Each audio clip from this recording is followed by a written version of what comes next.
1900, or The Last President, by Ingersoll Lockwood, of the New York Bar, supplied by the American News Company, New York 1896. Generative narration by Andreas Xirtus. Chapter 1. That was a terrible night for the great city of New York. The night of Tuesday, November 3rd, 1896. The city staggered under the blow like a huge ocean liner which plunges full speed, with terrific crash, into a mighty iceberg, and recoils shattered and trembling like an aspen. The people were gathered, light-hearted and confident, at the evening meal when the news burst upon them. It was like a thunderbolt out of an azure sky. Altgeld holds Illinois hard and fast in the Democratic line. This elects Bryan President of the United States. Strange to say, the people in the upper portion of the city made no movement to rush out of their houses and collect in the public squares, although the night was clear and beautiful. They Saturday, as if paralyzed with a nameless dread, and when they conversed it was with bated breath and throbbing hearts. In less than half an hour, mounted policemen dashed through the streets calling out, "Keep within your houses, close your doors and barricade them." The entire East Side is in a state of uproar. Mobs of vast size are organizing under the lid of anarchists and socialists, and threaten to plunder and despoil the houses of the rich, who have wronged and oppressed them for so many years. Keep within doors, extinguish all lights. Happily, Governor Morton was in town, and although a deeper pallor overcame the ashen hue of age as he spoke, yet there was no tremor in his voice. Let the 7th, 22nd, and 71st Regiments be ordered under arms. In a few moments hundreds of messengers could be heard racing through the silent streets, summoning the members of these regiments to their armories. Slowly, but with astonishing nerve and steadiness, the mobs pushed the police northward, and although the force stood the onslaught with magnificent courage, yet beaten back, the dark masses of infuriated beings surged up again with renewed fury and strength. "Will the troops be in time to save the city?" was the whispered inquiry among the knots of police officials who were directing the movements of their men. About 9 o'clock, with deafening outcries, the mob, like a four-headed monster breathing fire and flame, raced, tore, burst, raged into Union Square. The police force was exhausted, but their front was still like a wall of stone, save that it was movable. The mob crowded it steadily to the north, while the air quivered and was rent with mad vociferations of the victors. "Bryan is elected! Bryan is elected! Our day has come at last! Down with our oppressors! Death to the rich man! Death to the gold bugs! Death to the capitalists! Give us back the money you have ground out of us! Give us back the marrow of our bones which you have used to grease the wheels of your chariots." The police force was now almost helpless. The men still used their sticks, but the blows were ineffectual, and only served to increase the rage of the vast hordes now advancing upon Madison Square. The Fifth Avenue Hotel will be the first to feel the fury of the mob. Would the troops be in time to save it? A half cheer, a half cry of joy goes up. It is inarticulate. Men draw a long breath. Women drop upon their knees and strain their eyes. They can hear something, but they cannot see as yet, for the gas houses and electric plants had been destroyed by the mob early in the evening. They preferred to fight in the dark, or by the flames of rich men's abodes. Again a cheer goes up, louder and clearer this time, followed by cries of "They're coming! They're coming!" Yes, they were coming. The 22nd down Broadway, the 7th down Madison Avenue, both on the double quick. In a moment or so there were a few bugle calls, and a few spoken commands rang out clear and sharp, and then the two regiments stretched across the entire square, literally from wall to wall, in line of battle. The mob was upon them. Would this slender line of troops, could it hold such a mighty mass of men in check? The answer was a deafening discharge of firearms, a terrific crack, such as some thunderbolts make when they explode. A wall of fire blazed across the square. Again and again it blazed forth. The mob halted, stood fast, wavered, fell back, advanced again. At that moment there came a rattle as of huge knives in the distance. It was the gallant 71st charging up 23rd Street, and taking the mob on the flank. They came on like a wall of iron, bristling with blades of steel. There were no outcries, no cheers from the regiment. It dealt out death in silence, save when two bayonets crossed and clashed in bearing down some doubly vigorous foe. As the bells rang out midnight, the last remnants of the mob were driven to cover, but the wheels of the dead wagons rattled till daybreak, and then the aged governor, In response to the mayor's "Thank God, we've saved the city," made answer, "Aye, but the Republic." Chapter 2. Great as has been the world's wonder at the uprising of Mr. Bryan's struggling masses in the city by the sea, and the narrow escape of its magnificent homes from fire and brand, yet greater still was the wonderment when the news was flashed across the land that Chicago did not stand in need of a single federal soldier. Chicago is mad, but it is the madness of joy. Chicago is in the hands of a mob, but it is a mob made up of her own people, noisy, rude, and boisterous, the natural exultation of a suddenly enfranchised class, but bent on no other mischief than glorying over the villainous and self-seeking souls who have ground the faces of the poor, and turned the pitiless screw of social and political power into the hearts of the common people, until its last thread had been reached, and despair pressed its lupine visage hard against the door of the laboring man. And yet, at this moment when the night air quivered with the mad vociferations of the common people, that the Lord had been good to them, that the wicked money-changers had been driven from the temple, that the stony-hearted usurers were beaten at last, that the people's William was at the helm now, that peace and plenty would in a few moons come back to the poor man's cottage, that silver was king, aye, king at last, the world still went wondering why red-eyed Anarchy, as she stood in Haymarket Square, with thin arms aloft, with wild mien and wilder gesticulation, drew no bomb of dynamite from her bosom, to hurl at the hated minions of the law, who were silent spectators of this delirium of popular joy. Why was it thus? Looking, you shall know why white-robed peace kept step with this turbulent band and turned its thought from red-handed pillage. He was there, the master spirit to hold them in leash. He, and he alone, had lifted Bryan to his great eminence. Without these 20 for electoral votes, Bryan had been doomed, hopelessly doomed. He, and he alone, held the great Commonwealth of the West hard and fast in the democratic line. Hence he came as conqueror, as kingmaker, and the very walls of the sky-touching edifices trembled, as he was dragged through the crowded streets by this orderly mob, and 10 times 10,000 of his creatures bellowed his name, and shook their hats aloft in mad exultation. You are our savior. You've cleaned the temple of liberty of its foul horde of usurers. We salute you. We call you kingmaker. Bryan shall call you master too. You shall have your reward. You shall stand behind the throne. Your wisdom shall make us whole. You shall purge the land of this unlawful crowd of money-lenders. You shall save the Republic. You are greater than Washington. You're a better friend of ours than Lincoln. You'll do more for us than Grant.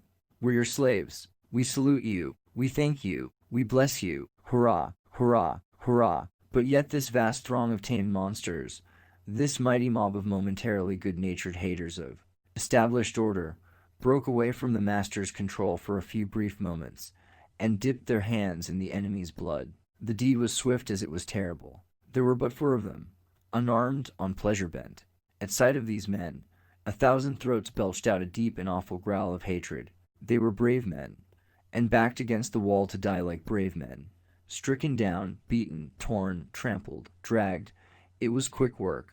They had faced howling savages in the far west, painted monsters in human form, but never had they heard such yells leave the throats of men, and so they died for brave men, clad in the blue livery of the Republic, whose only crime was that some months back, against the solemn protest of the master, their comrades had set foot on the soil of the Commonwealth, and saved the metropolis of the West from the hands of this same mob.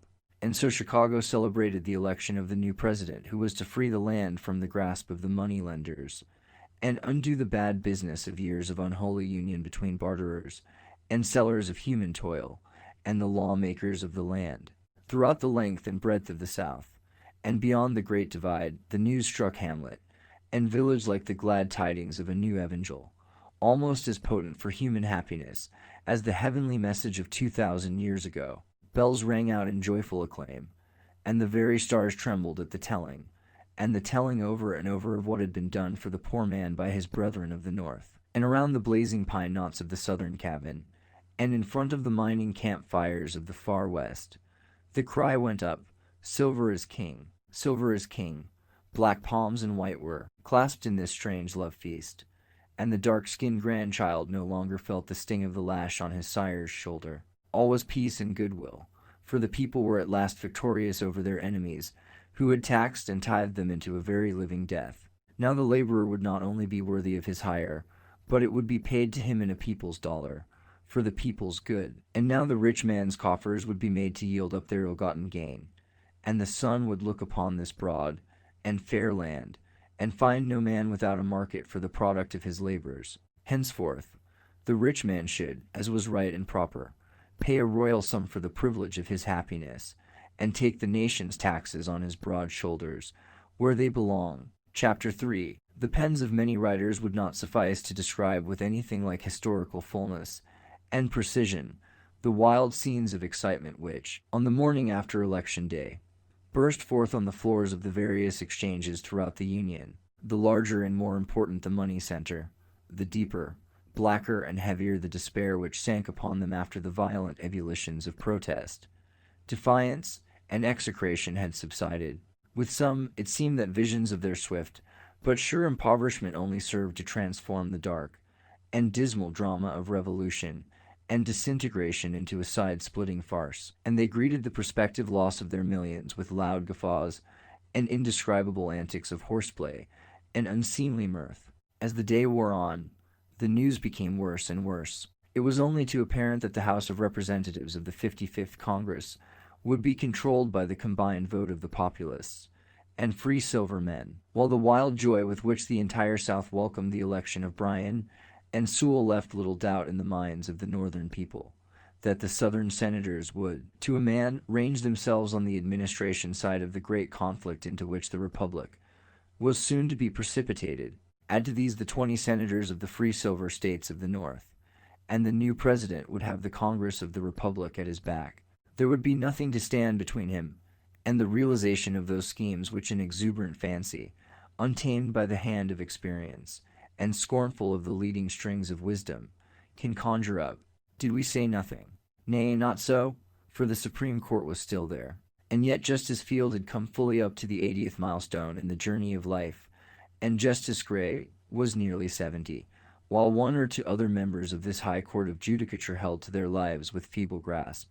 Even in due and orderly course of events, why might there not come vacancies, and then, in spite of the nameless dread that rested upon so many of our people, and chilled the very blood of the country's industries, the new year '97 came hopefully, serenely, almost defiantly in. There was an indescribable something in the air, a spirit of political devil-me-care, a feeling that the old order had passed away, and that the Republic had entered into the womb of time and been born again. This sentiment began to give outward and visible signs of its existence and growth in the remote agricultural districts of the South and far West.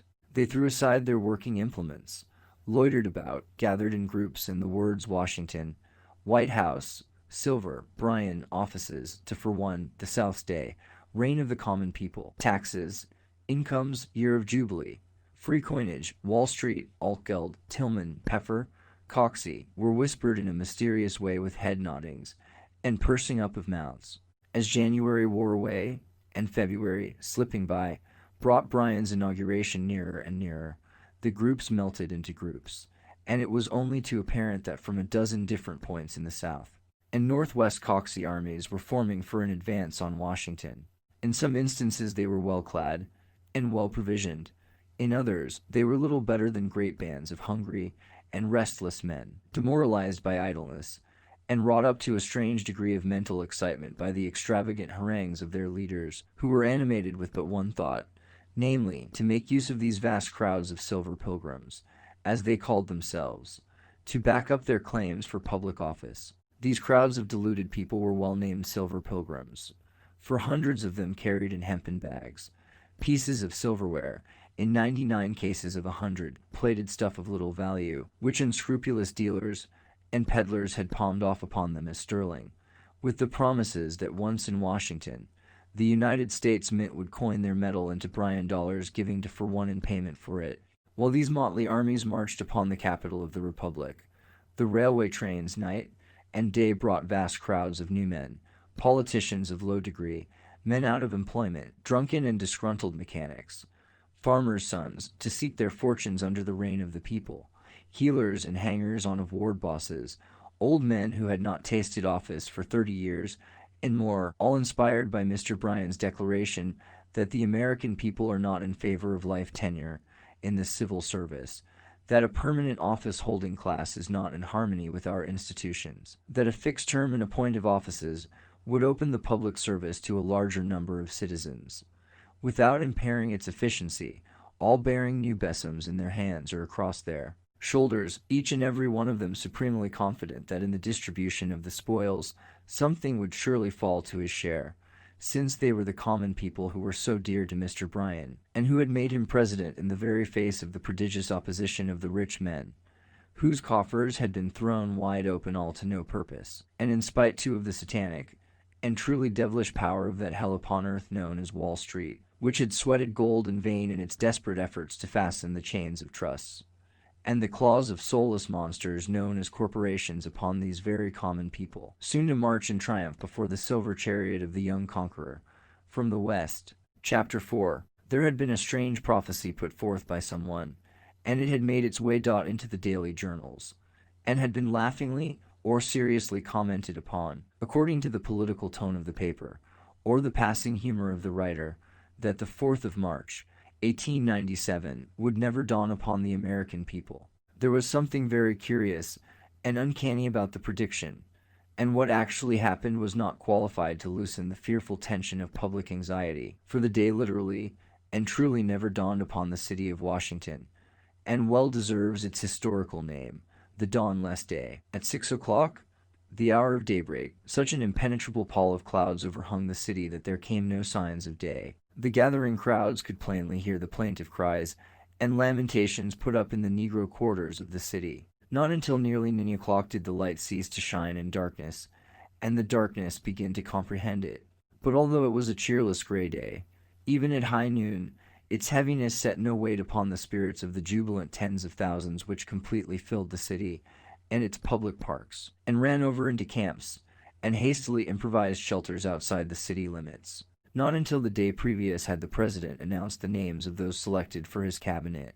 The South and Far West were fairly beside themselves with joy, for there had been from their standpoint ugly rumors abroad for several days.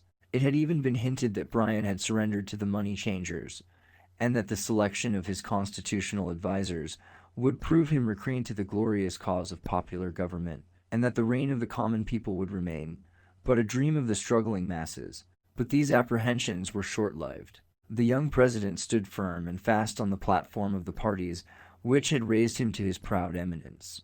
And what better proof of his thorough belief in himself and in his mission could he have given than the following? Secretary of State, William M. Stewart, of Nevada. Secretary of Treasury, Richard P. Bland, of Missouri. Secretary of War, John P. Altgeld, of Illinois. Attorney General, Roger Q. Mills, of Texas. Postmaster General, Henry George, of New York.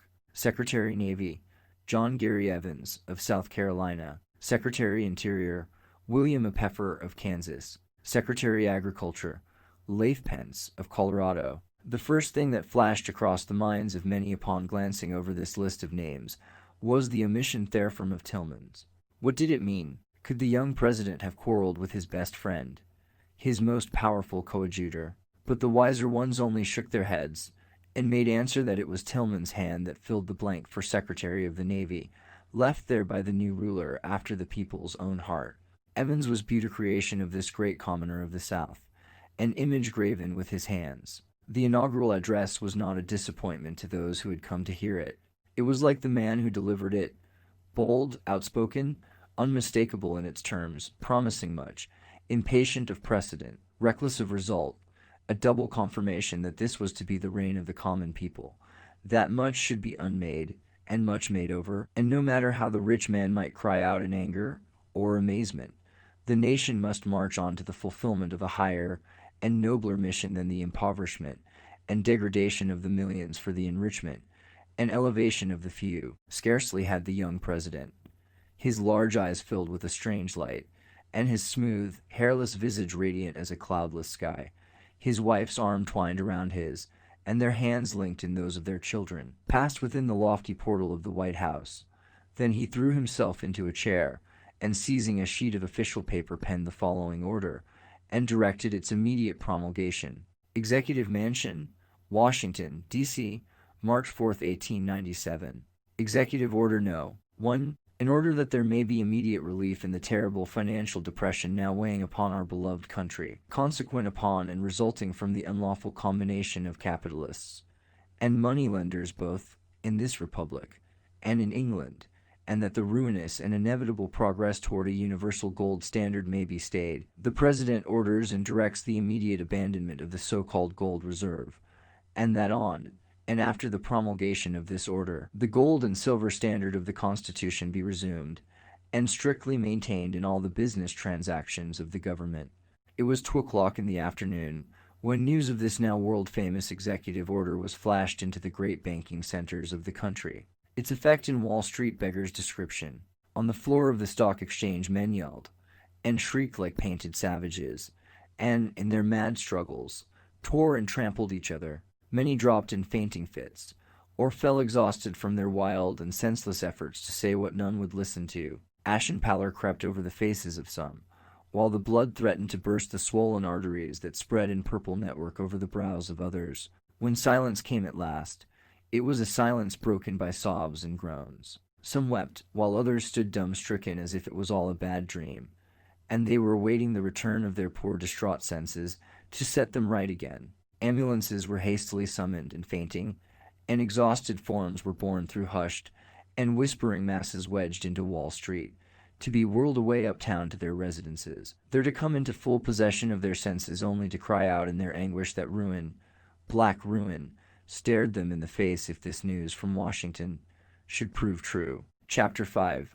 By proclamation bearing date the 5th day of March 1897, the President summoned both houses of Congress to convene an extraordinary session for the consideration of the general welfare of the United States, and to take such action as might seem necessary and expedient to them on certain measures which he should recommend to their consideration, measures of vital import to the welfare and happiness of the people, if not to the very existence of the Union, and the continuance of their enjoyment of the liberties achieved by the fathers of the Republic, while awaiting the day set for the coming together of the Congress. The great friend of the common people came suddenly face to face with the first serious business of his administration.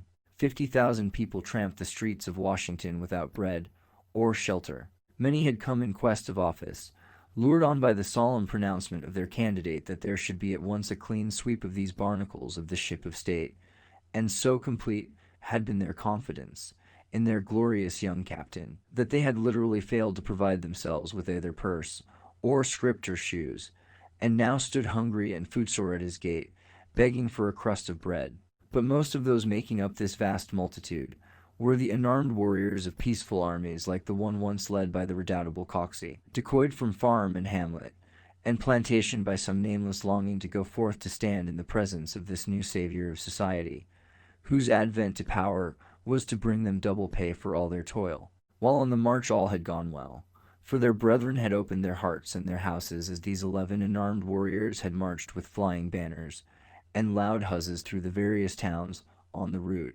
But now the holiday was over, they were far from their homes, they were in danger of perishing from hunger. What was to be done? They are our people, said the President. Their love of country has undone them.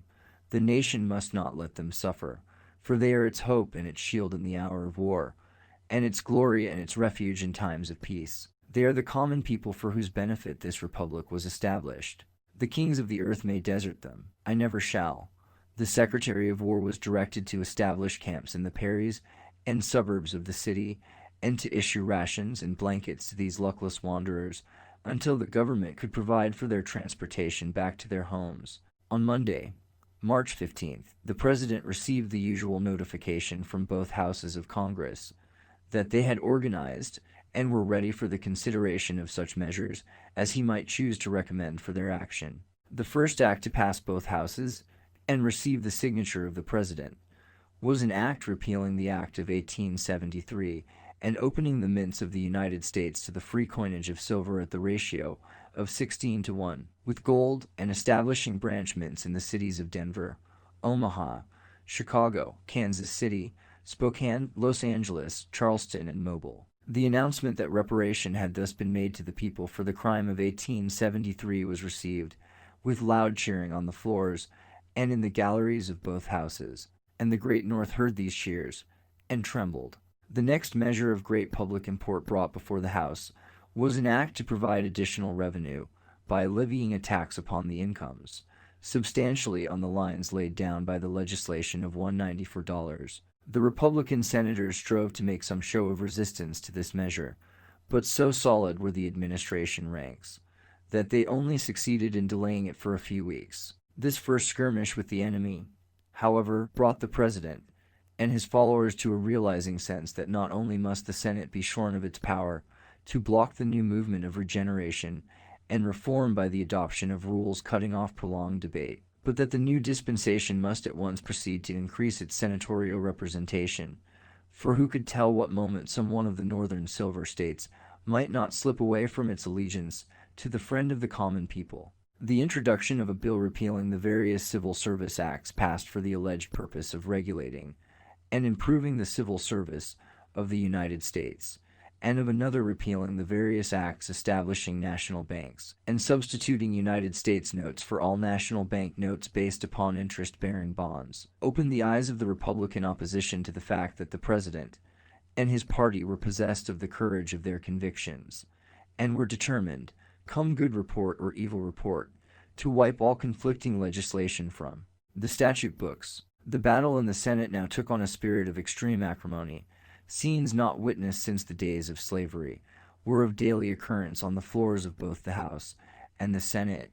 Threats of secession came openly from the North, only to be met with the jeers and laughter of the silver and populist members. "We're in the saddle at last," exclaimed a Southern member, "and we intend to ride on to victory." The introduction of bills for the admission of New Mexico and Arizona, and for the division of Texas into two states to be called East Texas and West Texas, although each of these measures was strictly within the letter of the Constitution, fell among the members of the Republican opposition like a torch in a house of tinder. There was fire at once, and the blaze of party spirit leapt to such dangerous heights that the whole nation looked on in consternation. Was the Union about to go up in a great conflagration, and leave behind it but the ashes and charred pedestals of its greatness? "We are the people," wrote the president in lines of dignity and calmness. "We are the people, and what we do under the holy sanction of law, and there is no one so powerful or so bold as to dare to say we do not do well in lifting off the nation's shoulders the grievous and unlawful burdens which preceding Congresses have placed upon them." And so the long session of the 55th Congress was entered upon, fated to last through summer heat and autumn chill, and until winter came again and the Constitution itself set limits to its lasting. And when that day came, and its speaker, amid a wild tumult of cheers, arose to declare it ended not by their will, but by the law of the land, he said, "The glorious revolution is in its brightest bud. Since the President called upon us to convene in last March, we have, with the strong blade of public indignation, and with a full sense of our responsibility, erased from the statute books the marks of our country's shame and our people's subjugation. Liberty cannot die. There remains much to be done in the way of building up. Let us take heart and push on. On Monday, the regular session of this Congress will begin. We must greet our loved ones from the distance. We have no time to go home and embrace them." Chapter 6. When a Republican member of the House arose to move the usual adjournment for the holidays, there was a storm of hisses and cries of "No, no," said the leader of the Hoyles, amid deafening plaudits. "We are the servants of the people. Our work is not yet complete. There must be no play for us while coal barons stand with their feet on the ashes of the poor man's hearthstone, and weeds and thorns cumber the fields of the farmer for lack of money to buy seed and implements. There must be no play for us while railway magnates press from the pockets of the laboring man 6 and 8% return on thrice-watered stocks, and rapacious landlords, enriched by inheritance, grind the faces of the poor. There must be no play for us while enemies of the humankind are, by means of trust and combination and corners, engaged in drawing their unholy millions from the very life-blood of the nation, paralyzing its best efforts, and setting the blight of intemperance and indifference upon it by making life but one long struggle for existence, without a gleam of rest and comfort in old age. No, Mr. Speaker, we must not adjourn, but by our efforts in these halls of legislation let the nation know that we are at work for its emancipation, and by these means let the monopolists and money changers be brought to a realizing sense that the reign of the common people has really been entered upon, and then the bells will ring out a happier, gladder new year than has ever dawned upon this republic. The opposition fairly quailed before the vigor and earnestness of the new dispensation. There were soon before the House, and pressed well on toward final passage, a number of important measures calculated to awaken an intense feeling of enthusiasm among the working classes. On Washington's birthday, the President issued an address of congratulation to the people of the United States, from which the following is extracted. The malicious prognostications of our political opponents have proven themselves to be but empty sound and fury. Although not quite 1 year has elapsed since I, agreeable to your mandate, restored to you the money of the Constitution, yet from every section of our Union comes the glad tidings of renewed activity and prosperity. The workingman no longer sits cold and hungry beside a cheerless hearthstone. The fanner has taken heart and resumed work. The wheels of the factory are in motion again. The shops and stores of the legitimate dealer and trader are full of bustle and action. There is content everywhere, save in the counting room of the money changer, for which thank God and the common people of this republic. The free coinage of that metal which the Creator, in his wisdom, stored with so lavish a hand in the subterranean vaults of our glorious mountain ranges, has proven a rich and manifold blessing for our people. It is in every sense of the word the people's money, and already the envious world looks on in amazement that we have shown our ability to do without foreign cooperation. The Congress of our republic has been in almost continuous session since I took my oath of office, and the administration members deserve your deepest and most heartfelt gratitude. They are rearing for themselves a monument more lasting than chiseled bronze or polished monolith. They knew no rest.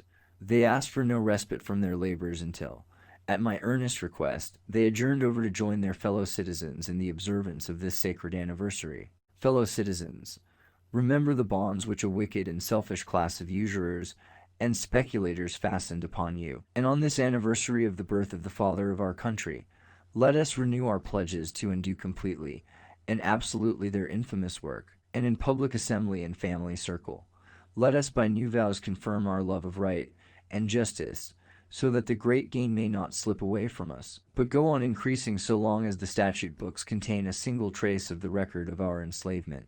As for me, I have but one ambition, and that is to deserve so well of you that when you come to write my epitaph, you set beneath my name the single line, "Here lies a friend of the common people." Chapter 7. This first year of the Silver administration was scarcely rounded up, ere there began to be ugly rumors that the government was no longer able to hold the white metal at a parity with gold. "It is the work of Wall Street," cried the friends of the President. But wiser heads were shaken in contradiction, for they had watched the sowing of the wind of unreason, and knew only too well that the whirlwind of folly must be reaped in due season. The country had been literally submerged by a silver flood which had poured its argent waves into every nook and cranny of the republic, stimulating human endeavor to most unnatural and harmful vigor. Mad speculation stalked over the land. People sold what they should have clung to, and bought what they did not need. Manufacturers heaped up goods for which there was no demand, and farmers plowed where they had not drained, and drained where they were never fated to plow. The small dealer enlarged his business with more haste than judgment, and the widow drew her mite from the bank of savings to buy land on which she was destined never to set foot. The spirit of greed and gain lodged in every mind, and the common people with a mad eagerness loosened the strings of their leather purses to cast their hard-earned savings into wild schemes of profit. Every scrap and bit of the white metal that they could lay their hands upon, spoons hallowed by the touch of lips long since closed in death, and cups and tankards from which grandsires had drunken were bundled away to the mints to be coined into people's dollars. At the very first rumor of the slipping away of this trusted coin from its parity with gold, there was a fearful awakening, like the start and the gasp of the miser, who sees his hoarded treasure melting away from before his eyes, and he not able to reach out and stay its going. Protest and expostulation first, then came groans and prayers, from which there was an easy road to curses. The working man threw off his cap and apron to rush upon the public square and demand his rights. Mobs ran together, processions formed, deputations hurried off to Washington, not on foot like the Coxey army, but on the swift wings of the limited express. The common people were admitted to the bar of the House, their plaints patiently listened to, and reparation promised. Bills for increased revenue were hurriedly introduced, and new taxes were loaded upon the broad shoulders of the millionaires of the nation. Taxes on checks, taxes on certificates of incorporation, taxes on deeds and mortgages, taxes on pleasure yachts, taxes on private parks and plaisances, taxes on wills of all property above $5,000 in value, taxes on all gifts of realty for and in consideration of natural love and affection, taxes on all passage tickets to foreign lands, and double taxes on the estates of all absentees on and after the lapse of 6 months. There was a doubling up too of the tariff on all important luxuries, for as was said on the floor of Congress, if the silks and satins of American looms, and the wines and tobacco of native growth, are not good enough for my Lord of Wall Street, let him pay the difference and thank heaven that he can get them at that price. To quiet the murmurs of the good people of the land, additional millions were placed to the credit of the Department of Public Works, and harbors were dredged out in 1 month only to fill up in the next, and new systems of improvement of interstate waterways were entered upon on a scale of magnitude hitherto undreamed of. The commissioners for the distribution of public moneys to farmers, so impoverished as to be unable to work their lods, were kept busy in placing paffer loans where the need of them seemed to be the greatest, and to put a stop to the nefarious doings of money changers and traders in the misfortunes of the people. A statute was enacted making it a felony punishable with imprisonment for life for any person or corporate body to buy and sell government bonds or public funds, or deal in them with a view to draw gain or profit from their rise and fall in value.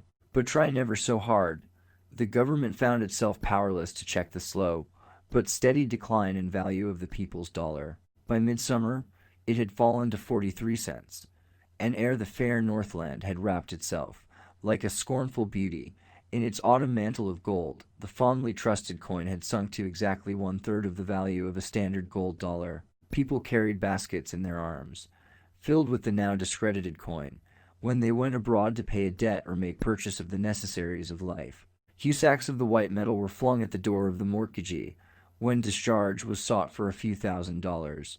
Men sergeants accompanied their mistresses upon slipping tours to carry the necessary funds, and leather pockets took the place of the old-time muslin ones in male habiliments, lest the weight of the 15 coins required to make up a $5 gold piece should tear the thin stuff, and spill $1 at every step. All day long in the large cities, huge trucks loaded with sacks of the coin rolled and rumbled over the pavement in the adjustment of the business balances of the day. The tradesman who called for his bill was met at the door with a coal scuttle or a nail keg filled with the needful amount, and on payday, the working man took his eldest boy with him to tote the stuff home, while he carried the usual bundle of firewood. And strange to say, this dollar, one so beloved by the common people, parted with its very nature of riches, and lay in heaps unnoticed and unheeded on shelf or table, until occasion arose to pay it out, which was done with a careless and contemptuous toss, as if it were the iron money of the ancient Tartars, and Holy Writ for once at least was disproven and discredited, for the thief showed not the slightest inclination to break in and steal where these treasures had been laid up on earth. Although the discs of white metal might lie in full view on the table, like so many pewter platters or pieces of tinware, men let debts run, rather than call for them, and barter and exchange came into vogue again, the good housewife calling on her neighbor for a loan of flour or meal, promising to return the same in sugar or dried fruit whenever the need might arise. And still the once magic discs of silver slipped slowly and silently downward, and ever downward in value and good name, until it almost seemed as if the people hated the very name of silver. Chapter 8. The fateful year of '99, upon its coming one in, found the Republic of Washington in dire and dangerous straits. The commercial and industrial boom had spent its force, and now the frightful evils of a debased currency, coupled with demoralizing effects of rampant paternalism, were gradually strangling the land to death. Capital, ever timid and distrustful in such times, hid itself in safe deposit vaults, or fled to Europe. Labor, although really hard-pressed and lacking the very necessities of life, was loud-mouthed and defiant. Socialism and anarchism found willing ears into which to pour their burning words of hatred and malevolence, and the consequence was that serious rioting broke out in the larger cities of the North, often taxing the capacities of the local authorities to the utmost. It was bruited abroad that violent dissensions had arisen in the cabinet, the young president giving signs of a marked change of mind. And like many a man who has appealed to the darker passions of the human heart, he seemed almost ready to exclaim, "I stand alone. The spirits I have called up are no longer obedient to me. My country, oh, my country, how willingly would I give my life for thee, if by such a sacrifice I could restore thee to thy old-time prosperity." For the first he began to realize what an intense spirit of sectionalism had entered into this revolutionary propaganda. He spoke of his fears to none save to his wise and prudent helpmate. "I trust you, beloved," she whispered, as she pressed the broad, strong hands that held her enclasped. Dear one, but does my country?" came in almost a groan from the lips of the youthful ruler. Most evident was it that thus far the South had been the great gainer in this struggle for power. She had increased her strength in the Senate by 6 votes. She had regained her old-time prestige in the House. One of her most trusted sons was in the Speaker's chair, while another brilliant Southron led the administration forces on the floor. Balm as she was for the brilliant exercise of intellectual vigor, the South was of that strain of blood which knows how to wear the kingly graces of power so as best to impress the common people. Many of the men of the North had been charmed and fascinated by this natural pomp and inborn demeanor of greatness, and had yielded to it.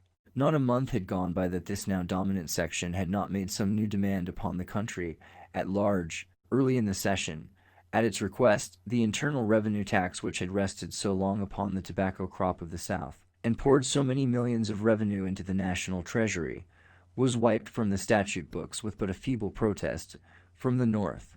But now the country was thrown into a state bordering upon frenzy by a new demand, which, although couched in calm and decorous terms, nay, almost in the guise of a petition for long-delayed justice to hard-pressed and suffering brethren, had about it a suppressed, yet unmistakable tone of conscious power and imperiousness which well became the leader who spoke for that glorious Southland to which this Union owes so much of its greatness and its prestige. Said he, "Mr. Speaker, for nearly 30 years our people, although left impoverished by the conflict of the states, have given of their substance to salve the wounds and make green the old age of the men who conquered us. We have paid this heavy tax, this fearful blood money unmurmuringly. You have forgiven us for our bold strike for liberty that God willed should not succeed.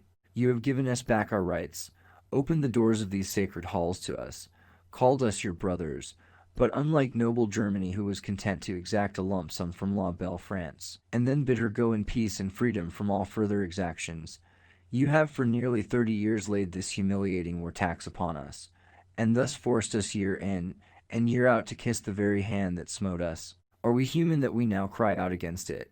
Are we men that we feel no tingle in our veins after these long years of punishment for no greater crime than that we loathed liberty better than the bonds of a confederation laid upon us by our fathers? We appeal to you as our brothers and our countrymen. Lift this infamous tax from our land, than which your great North is 10,000 times richer. Do one of two things: either take our aged and decrepit soldiers by the hand and bless their last days with pensions from the treasury of our common country, for they were only wrong in that their cause failed, or remove this hated tax and make such restitution of this blood money as shall seem just and equitable to your soberer and better judgment. To say that this speech, of which the foregoing is but a brief extract, threw both houses of Congress into most violent disorder, but faintly describes its effect. Cries of treason, treason, went up, blows were exchanged, and hand-to-hand struggles took place in the galleries, followed by the flash of the dread bowie and the crack of the ready pistol. The Republic was shaken to its very foundations. Throughout the North there was but a repetition of the scenes that followed the firing upon Sumter. Public meetings were held, and resolutions passed calling upon the government to concentrate troops in and about Washington and prepare for the suppression of a second rebellion. But gradually this outbreak of popular indignation lost some of its strength and virulence, for it was easy to comprehend that nothing would be gained at this stage of the matter by meeting a violent and unlawful demand with violence and unwise counsels. Besides, what was it anyway but the idle threat of a certain clique of unscrupulous politicians? The Republic stood upon too firm a foundation to be shaken by mere appeals to the passions of the hour. To commit treason against our country called for an overt act, What had it to dread from the mere oratorical flash of a passing storm of feeling? It is hard to say what the young president thought of these scenes in Congress. So pale had he grown of late that a little more of pallor would pass unnoted. But those who were wont to look upon his face in these troublous times report that in the short space of a few days the lines in his countenance deepened perceptibly, and that a firmer and stronger expression of will power lurked in the corners of his wide mouth, overhung his square and massive chin, and accentuated the vibrations of his wide-open nostrils. He was under a terrible strain. When he had caught up the scepter of power, it seemed a mere bauble in his strong grasp, but now it had grown strangely heavy, and there was a mysterious pricking at his brow, as if that crown of thorns which he had not willed should be set upon the heads of others, were being pressed down with cruel hands upon his own. Chapter 9. When the last embers of the great conflagration of the rebellion had been smothered out with tears for the lost cause, a prophecy had gone up that the mighty North, rich with 100 great cities, and strong in the conscious power of its wide empire, would be the next to raise the standard of rebellion against the federal government.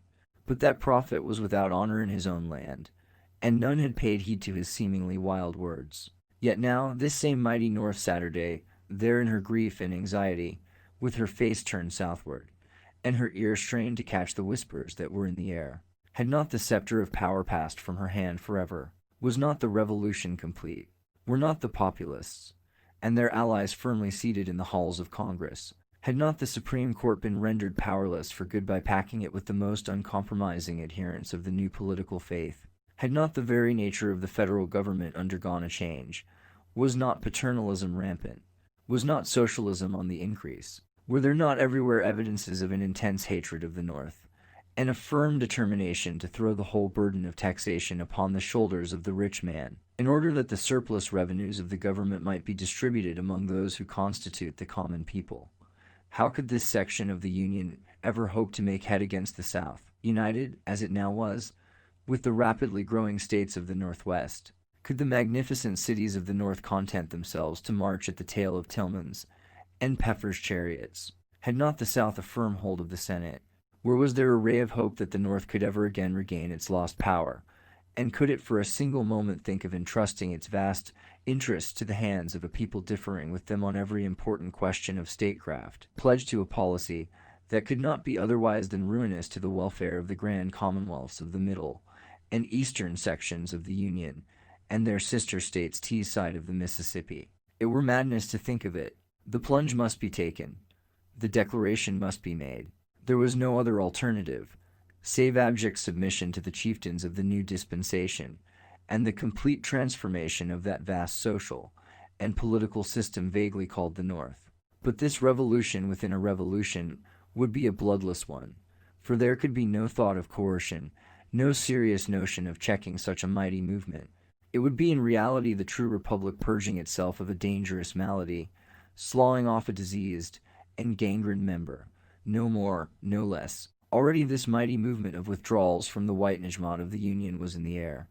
People spoke of it in a whisper, or with bated breath, but as they turned it over and over in their minds, it took on shape and form and force, till at last it burst into life, an action like Minerva from Jupiter's brain, full-fledged, full-armed, full-voiced, and full-hearted. Really, why would it not be all for the best that this mighty empire, rapidly growing so vast, and unwieldy as to be only with the greatest difficulty governable from a single center, should be split into 3 parts, eastern, southern, and western, now that it may be done without dangerous jar or friction? The 3 republics could be federated for purposes offensive and defensive, and until these great and radical changes could be brought about there would be no great difficulty in devising living terms, for immediately upon the declaration of dissolution, each state would become repossessed of the sovereign powers which it had delegated to the federal government. Meanwhile the fateful year 99 went onward toward its close. The whole land seemed stricken with paralysis, so far as the various industries were concerned. But, as it is wont to be in such times, men's minds were supernaturally active. The days were passed in the reading of public prints, or in passing in review the weighty events of the hour. The North was only waiting for an opportunity to act. But the question that perplexed the wisest heads was, how and when shall the declaration of dissolution be made, and how soon thereafter shall the North and the states in sympathy with her withdraw from the Union and declare to the world their intention to set up a republic of their own, with the mighty metropolis of New York as its social, political, and commercial center and capital. As it came to pass, the North had not long to wait. The 56th Congress, soon to convene in regular session in the city of Washington, was even more populistic and socialistic than its famous predecessor, which had wrought such wonderful changes in the law of the land, showing no respect for precedent, no reverence for the old order of things. Hence all eyes were fixed upon the capital of the nation. All roads were untrodden, save those which led to Washington. Chapter 10. Again, Congress had refused to adjourn over for the holidays. The leaders of the administration forces were unwilling to close their eyes, even for needful sleep, and went about pale and haggard, startled at every word and gesture of the opposition, like true conspirators, as they were, for the federal troops had been almost to a man quietly removed from the capital and its vicinage, lest the president, in a moment of weakness, might do or suffer to be done some act unfriendly to the reign of the common people. Strange as it may seem, there had been very little note taken by the country at large of the introduction at the opening of the session of an act to extend the pension system of the United States to the soldiers of the Confederate armies, and for covering back into the various treasuries of certain states of the Union such portions of internal revenue taxes collected since the readmission of said states to the Federal Congress as may be determined by commissioners duly appointed under said act. Was it the calm of despair, the stolidity of desperation, or the cool and restrained energy of a noble and refined courage? The introduction of the act, however, had one effect. It set in motion toward the national capital mighty streams of humanity, not of wild-eyed fanatics or unshaven and unkempt politicasters and Bezonians, but of soberly clad citizens with a business-like air about them, evidently men who knew how to earn more than enough for a living, men who paid their taxes and had a right to take a look at the public servants, if desire so moved them. But very plain was it that the mightier stream flowed in from the south, and those who remembered the capital in antebellum days smiled at the old familiar sight, the clean-shaven faces, the long hair thrown carelessly back under the broad brim-felts, the half-unbuttoned waistcoats and turned-down collars, the small feet and neatly fitting boots, the springy loping pace, the soft Tartar intonation, the long fragrant cheroot. It was easy to pick out the man from the Northland, well-clad and well-groomed, as careful of his linen as a woman, prim and trim, disdainful of the picturesque felts, ever crowned with the ceremonious derby, the man of affairs, taking a business-like view of life, but wearing for the nonce a worried look and drawing ever an and a deep breath. The black man, ever at the heels of his white brother, set to rule over him by an inscrutable decree of nature, came forth too in thousands, chatting and laughing gaily, careless of the why or wherefore of his white brother's deep concern, and powerless to comprehend it had he so desired. Every hour now added to the throng. The broad avenues were none too broad. The excitement increased. Men talked louder and louder. Women and children disappeared almost completely from the streets. The southern element drew more and more apart in knots and groups by itself. Men threw themselves upon their beds to catch a few hours' sleep, but without undressing, as if they were expecting the happening of some portentous event at any moment, the event of their lives, and dreaded the thought of being a moment late. If all went well, the bill would come up for final passage on Saturday, the 30th day of the month, but so fierce was the battle raged against it, and so frequent the interruptions by the contumacy both of members and of the various cliques crowding the galleries to suffocation, that little or no progress could be made. The leaders of the administration forces saw midnight drawing near with no prospect of attaining their object before the coming in of Sunday, on which the House had never been known to sit.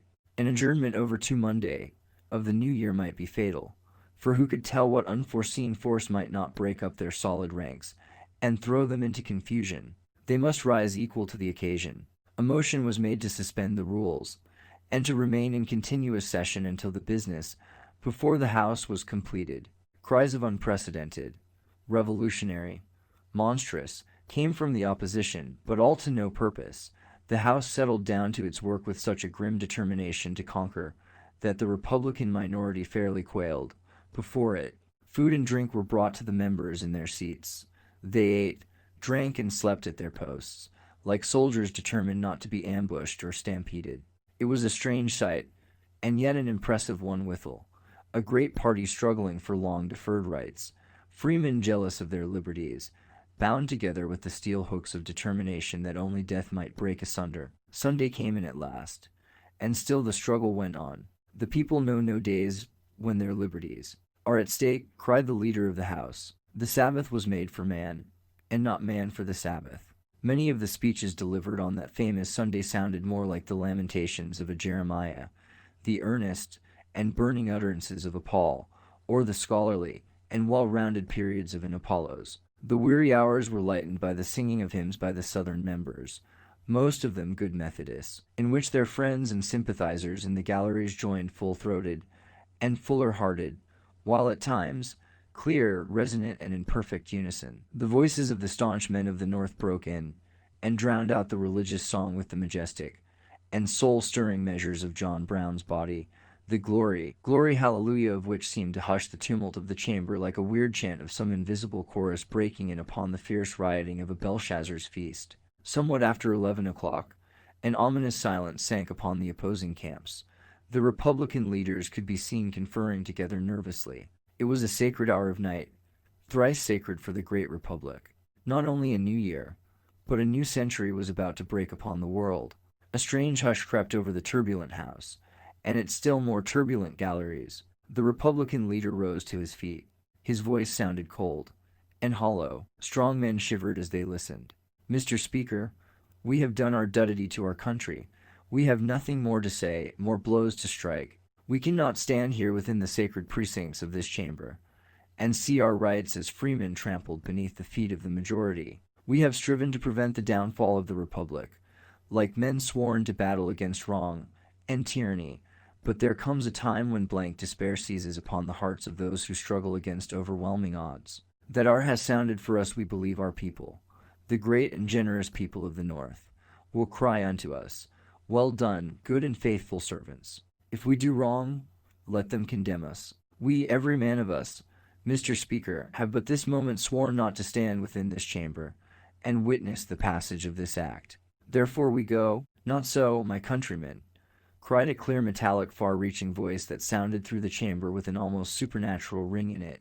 In an instant, every head was turned and 1,000 voices burst out with suppressed force. The President. The President. In truth, it was he, standing at the bar of the House, wearing the visage of death rather than of life. The next instant the House and galleries burst into a deafening clamor which rolled up and back in mighty waves that shook the very walls. There was no stilling it. Again and again it burst forth, the mingling of 10,000 words, howling, rumbling, and groaning like the warring elements of nature. Several times the President stretched forth his great white hands appealing for silence, while the dew of mingled dread and anguish beaded on his brow and trickled down his cheeks in liquid supplication that his people might either slay him or listen to him. The tumult stilled its fury for a moment, and he could be heard saying brokenly, "My countrymen, oh, my countrymen." But the quick, sharp sound of the gavel cut him short. "The President must withdraw," said the Speaker, calmly and coldly. "His presence here is a menace to our free deliberation." Again the tumult set up its deafening roar, while a look of almost horror overspread the countenance of the Chief Magistrate. Once more his great white hands went heavenward, pleading for silence with such a mute majesty of supplication that silence fell upon the immense assemblage, and his lips moved not in vain. "Gentlemen of the House of Representatives, I stand here upon my just and lawful right as President of the Republic, to give you information of the state of the Union. I have summoned the Honorable the Senate to meet me in this chamber. I call upon you to calm your passions, and give ear to me as your oath of office sets the sacred obligation upon you." There was a tone of godlike authority in these few words, almost divine enough to make the winds obey, and still the tempestuous sea. In deepest silence, and with a certain show of rude and native grandeur of bearing, the senators made their entrance into the chamber, the members of the House rising, and the Speaker advancing to meet the Vice President. The spectacle was grand and moving. Tears gathered in eyes long unused to them, and at an almost imperceptible nod of the President's head, the chaplain raised his voice in prayer. He prayed in accents that were so gentle and so persuasive, they must have turned the hardest heart to bless thoughts of peace and love and fraternity and union. And then again all eyes were fixed with intense strain upon the face of the President. Gentlemen of the House of Representatives, this measure upon which you are now deliberating, with a sudden blow that startled every living soul within its hearing, the Speaker's gavel fell. The President, said he with a superb dignity, that called down from the galleries a burst of deafening applause, must not make reference to pending legislation. The Constitution guarantees him the right from time to time to give to the Congress information of the Union. He must keep himself strictly within the lines of this constitutional limit, or withdraw from the bar of the House. A deadly pallor overspread the face of the Chief Magistrate till it seemed he must sink then and there into that sleep which knows no awakening. But he gasped, he leaned forward, he raised his hand again imploringly, and as he did so, the bells of the city began to toll the hour of midnight. The new year, the new century was born.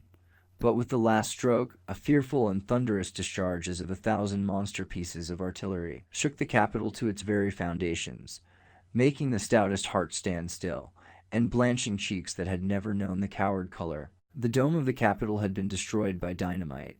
In a few moments, when it was seen that the chamber had suffered no harm, the leader of the House moved the final passage of the act. The President was led away, and the Republican senators and representatives passed slowly out of the disfigured Capitol, while the tellers prepared to take the vote of the House. The bells were ringing a glad welcome to the new century, but a solemn tolling would have been a fitter thing, for the Republic of Washington was no more.